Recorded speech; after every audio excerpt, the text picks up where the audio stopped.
this opportunity to address the House. My name is Amos Mwago, member for Nairobi City, Starehe. So first I want to thank God for giving me this opportunity to arrive to this House and being able to come and contribute on matters of national interest in this House. I also want to thank the great people of Starehe constituency for having elected me as a member of parliament to represent them in this House. I will also not miss out on congratulating you, Madam Speaker, on your election as a Speaker of the House, as a Deputy Speaker of the House, and also Mr. Wetangula for being elected as Speaker of the House. Okay, mine is very simple. I've been elected to this House to represent people who mainly are hustlers, as the government of the day came up with this narrative to this House. So basically, my constituents are looking forward to how this 13th Parliament or the government of the day is going to help them, because based on the so many promises that the President promised us, my people are very optimistic that this is their time, because the government has come in on a wave of economic liberation, and most of the people in Nairobi City are really expecting so much that has been promised to them, that it will be achievable, the business space and the business environment be conducive for them to do business.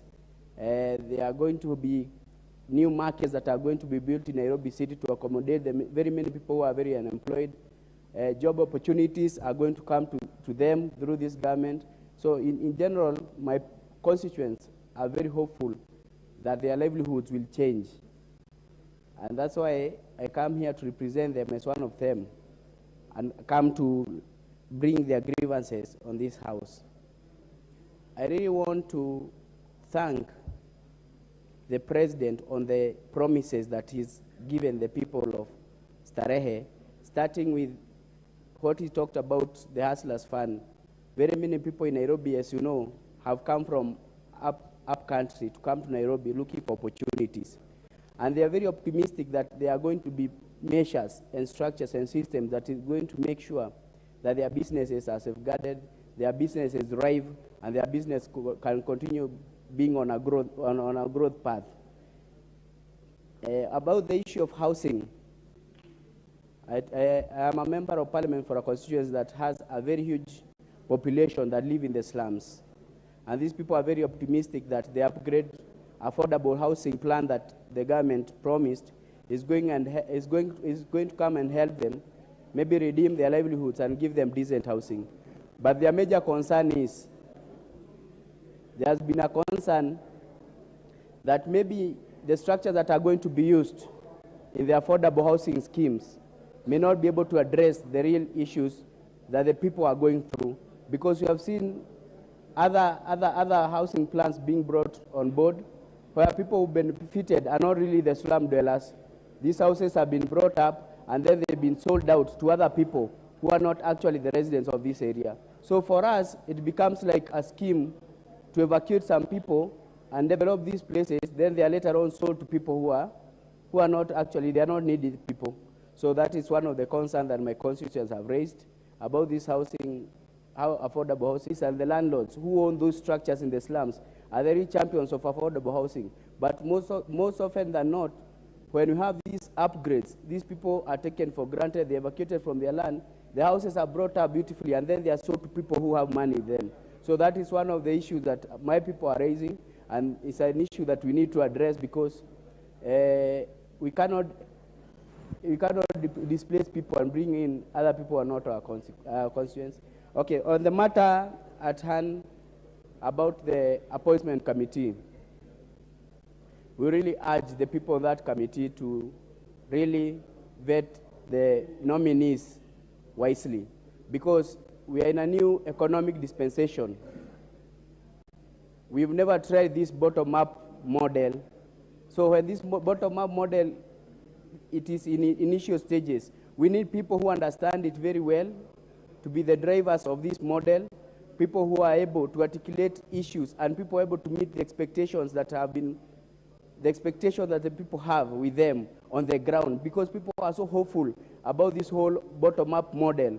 So if we don't actually, like for the Ministry of Trade, where most of my constituents are traders, the narrative has changed from being these big traders, but it has been brought to be about mamambogas, boda people, and what the people in the informal sector.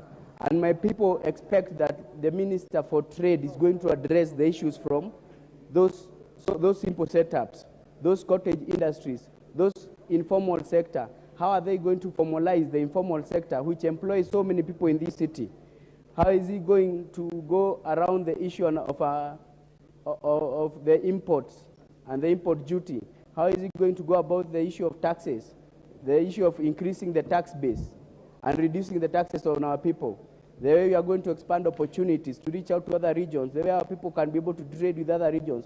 So I think when it comes to vetting, issues on integrity should take center stage, issues on capability should take center stage, and experience too, because we really hope that whoever gets into that Ministry of Trade, we as Nairobians, is going to liberalize trade in this Nairobi.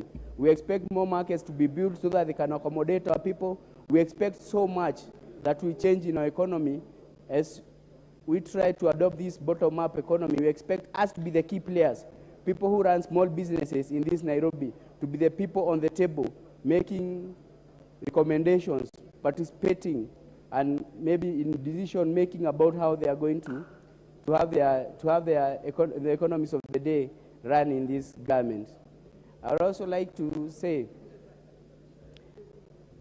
it is also another transformational period where the politics maybe have changed from where they are. They have come down to the politics of the local mwananchi.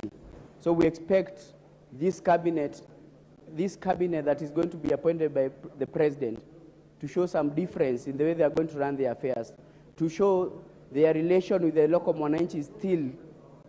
They should retain the local mwananchi relationship just like they were doing when they were campaigning. They brought the local mwananchi to be their point of focus, and I expect even when they're running the government, they should also consider the local mwananchi. And as we go forth, we also have our questions as the youth of Kenya, the representation of the cabinet, about the youth representation of the cabinet. We have a question on that. I know the committee that's going to vet is going to look into regional balances and everything, but also our role as the youth. We look forward to seeing it represented in the cabinet. We also have another question of incorporating ICT in all the operations of the government, because as we know, with the 21st century, where the technology advancements is happening so fast, but in our country we are reluctant to adopt new technology in all these operations of our ministries. And with that, Madam Speaker, I say thank you so much, and I donate my 5 minutes to Babu Owino. Thank you. I think your time is up. I now call member for Kachiliba.